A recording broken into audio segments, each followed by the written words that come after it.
नमस्कार, शीतल्स किचनमध्ये स्वागत आहे। आज मी तुमच्यासोबत अगदी जुनी पारंपरिक अशी रेसिपी शेअर करणार आहे। अगदी घरात अवेलेबल साहित्यात तुम्ही अशी भाजी बनवू शकता। तसेच ज्यावेळेस तुम्हाला भाजी काय करावे हे सुचत नसेल तर तुम्ही ही भाजी नक्कीच बनवू शकता।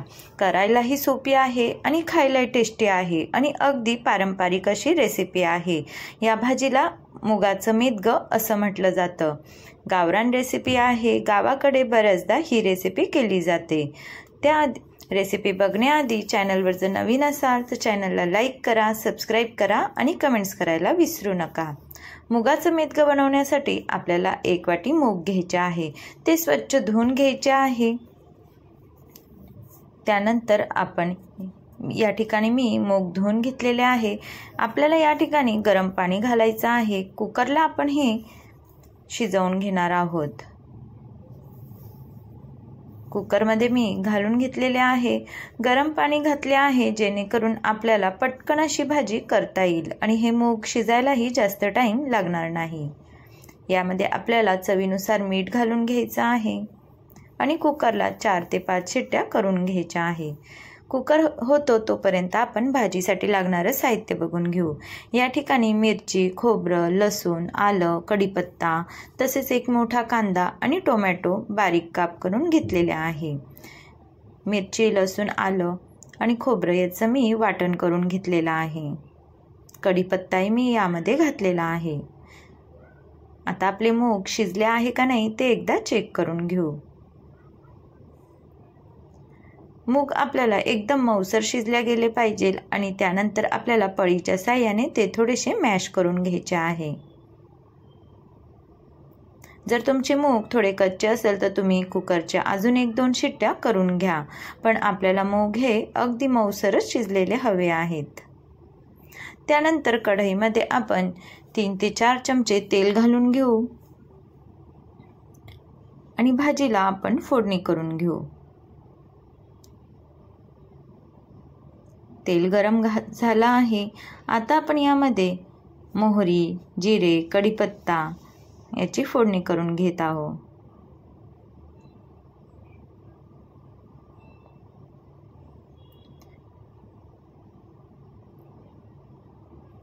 त्यानंतर लगेचच आपण यामध्ये कांदा घालून घेणार आहोत। कांदा आपल्याला गोल्डन रंग येईपर्यंत परतवून घ्यायचा आहे। साधारण 3 ते 4 मिनिटात आपला कांदा हा परतला जातो। तुम्ही ही भाजी अगदी घाईच्या वेळेतही बनवू शकता। तसेच ज्यावेळेस तुम्हाला भाजी काय बनवावे सुचत नसेल त्यावेळेस तुम्ही ही भाजी नक्कीच बनवू शकता। भाजी खायला टेस्टी लागते आणि घरातही सगळ्यांनाच आवडेल। त्यानंतर यामध्ये मी वाटण घालून घेतलेलं आहे।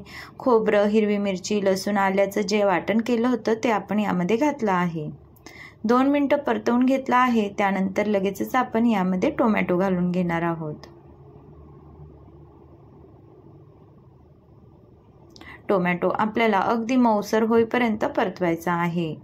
त्यासाठी तुम्ही यामध्ये हवं तर थोडंसं पाणी घातलं तरीही चालेल, जेणेकरून तुमचा टोमॅटो हा लवकर असा शिजला जाईल। थोडंसं मीठ घालून घेत आहे।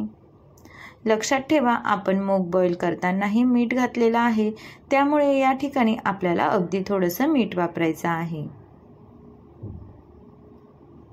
झाकण ठेवून मी 2 ते 3 मिनिटं टोमॅटो हा शिजवून घेते।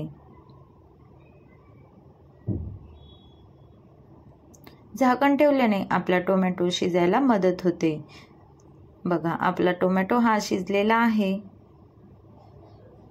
थोडंसं पाणी तुम्ही यामध्ये घालू शकता आणि टोमॅटो मऊसर असा शिजवून घेऊ शकता।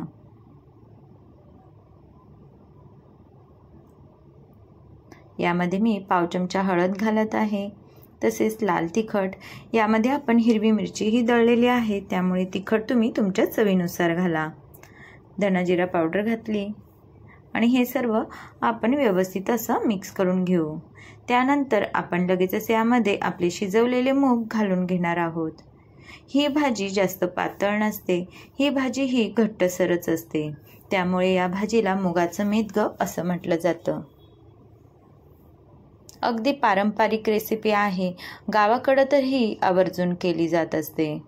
गावाकडे भाज्या नसतात त्यावेळेस ते जे शेतात पिकवलेले कडधान्य असतात त्यांच्याच भाज्या करतात, पण त्याच ते वेगवेगळ्या पद्धतीने करतात, त्यामुळे ते खायलाही टेस्टी लागतात. 2 मिनटं झाकण ठेवलेलं आहे आणि मस्त अशी भाजीला उकळी काढून घेतलेली आहे. मूग हे अगदी मऊसर शिजलेले असल्याने आपल्याला या ठिकाणी जास्त वेळ आपल्याला भाजी शिजवायची गरज नाही. गॅस बंद करून टाकला आहे. 5 मिनिटानंतर मस्त असं तेल आपल्या भाजीवर आलेलं आहे. गॅस बंद केल्यानंतर तुम्ही झाकण ठेवून द्या आणि 5 ते 7 मिनिटानंतर झाकण खोलून बघा. तुमचं तेल हे वरती आलेलं असतं. बघा आपली भाजी अशी तयार झालेली आहे. किती छान दिसत आहे ना. तशीच ती खायलाही एक नंबर झालेली होती. कधी नव्हत तुम्ही अशा भाज्या केल्या तर घरातलेही सर्वजण आवडीने खातात आणि आपलाही प्रश्न सुटतो रोज काय बनवायचं म्हणून. ही भाजी तुम्ही टिफिनलाही बनवून देऊ शकता. एक नंबर चवीला लागते. अगदी सोपी रेसिपी आहे. घरात अवेलेबल साहित्यात तुम्ही अशी टेस्टी अशी भाजी बनवू शकता. तर तुम्हाला कशी वाटली कमेंट्स करून नक्की सांगा. तुम्हाला जर माझ्या रेसिपीज आवडत असतील तर माझ्या चॅनलला सबस्क्राईब करा, लाईक करा आणि रेसिपीज कशा झाल्या कमेंट्स करून सांगायला विसरू नका. माझ्या चॅनलवर तुम्हाला नवनवीन अशा छान रेसिपीज बघायला मिळतील. तर रेसिपी बघितल्याबद्दल धन्यवाद. परत भेटू एका नवीन रेसिपीसोबत.